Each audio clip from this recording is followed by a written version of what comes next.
Linda Harris. She's from Elk Ridge, Maryland. She's a software project manager, Democrat. Linda, what's your question? Hey, President Biden. Hey. My middle-class family of four lives on a pretty tight budget. My husband and I both work full-time at well-paying jobs, but we still struggle some months to make the ends meet.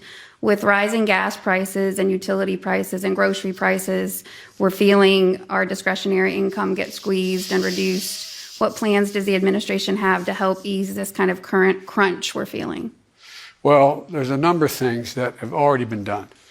And it's hard, and people don't think about it. The American Rescue Plan has provided for an awful lot. The $1.9 billion we passed right after I got elected. So what you got is you got that $1,400 check in the mail. You got a lot of things that help ameliorate some of the concerns and costs because we knew what we were coming into. We knew we inherited the wind and things were going to get worse before they got better. But in terms of being able to have what my dad used to say, a little breathing room. Just a little, my dad busted his neck. He didn't have a good paying job. My dad was a well-read, high school educated guy who thought his greatest sin in the world was he didn't get to go to college. But my dad was one of those guys that worked like hell, come home for dinner, and then he'd go back and finish up work and close the shop. And the whole point of it was that all we want to give, all he'd talk about is that, Joey, all I need is just a little breathing room. A little space, a little space. Let me ask you about that with just in terms of inflation, because you had told us at a town hall, I think it was in July, that this was just near-term inflation. The Wall Street Journal recently talked to like 67 financial experts who said that they saw high inflation going all the way or deep into 2022. Do you think it's going to last for a while? I don't think so. I don't think it will last. If, depending on what we do, if we stay exactly where we are, yes. If we don't make these investments, yes. What about gas prices? Because some states are seeing... Gas prices relate to a foreign policy initiative that is about something that goes beyond the cost of gas. And we're about $3.30 a gallon most places now, when it's up from, was down in the single digits, a dollar plus. And that's because of the supply being withheld by OPEC.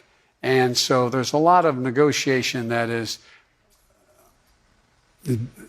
there's a lot of Middle Eastern folks want to talk to me. Mm-hmm. I'm not sure I'm going to talk to them, but the point is it's about gas production. There's things we can do in the meantime, though. Do you think there's do you have a timeline for gas prices of when you think they may start coming down? My guess is you'll start to see gas prices come down as we get by and going into the into next year in 2022. I don't see anything that's going to happen in the meantime that's going to significantly reduce gas prices. But for example, for natural gas to heat your homes as winter's coming, there's a lot of what people don't realize. We put in billions of dollars in what they call LIHEAP. LIHEAP is the provision whereby you're able to get funding from the federal government based upon your need to heat your home, and is subsidized in a significant way. And there's billions of dollars we have passed in the legislation I got passed in March of this year, because we anticipated that would be a problem as well. But the answer ultimately meaning the next 3 or 4 years, is investing in renewable energy. What I was able to do, by the way, I'm being literal when I say this. What I was able to do when I ran, and you remember, Anderson, because I was on your show a couple times, and the issue was whether or not I could ever get the labor union to support my environmental programs. Mm-hmm. And I went out and I went to the IBEW as well to the auto workers, and I laid out my plan. They fully embraced it. Why? Because now, and I spent time at General Motors and other companies, and I got General Motors. I didn't get them. General Motors decided after a long time spent talking to me, they were suing California because they had a higher mileage standard. Right. They dropped the suit and agreed that they would be 50% electric vehicles by 2030. By 2030. And now you have all three major manufacturers saying the same thing.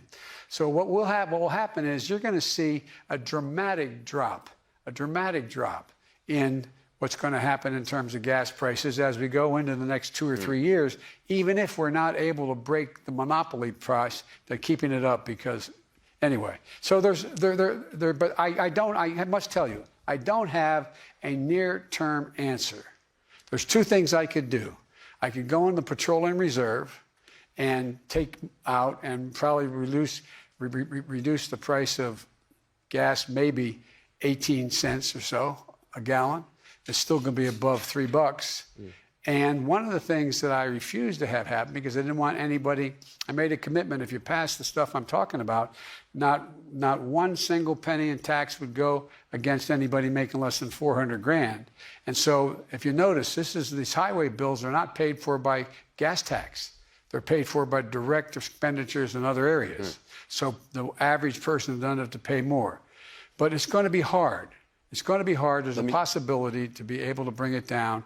Depends on a little bit on Saudi Arabia and a few other things that are in the offing. Let me take a quick break. We'll have more from President Joe Biden.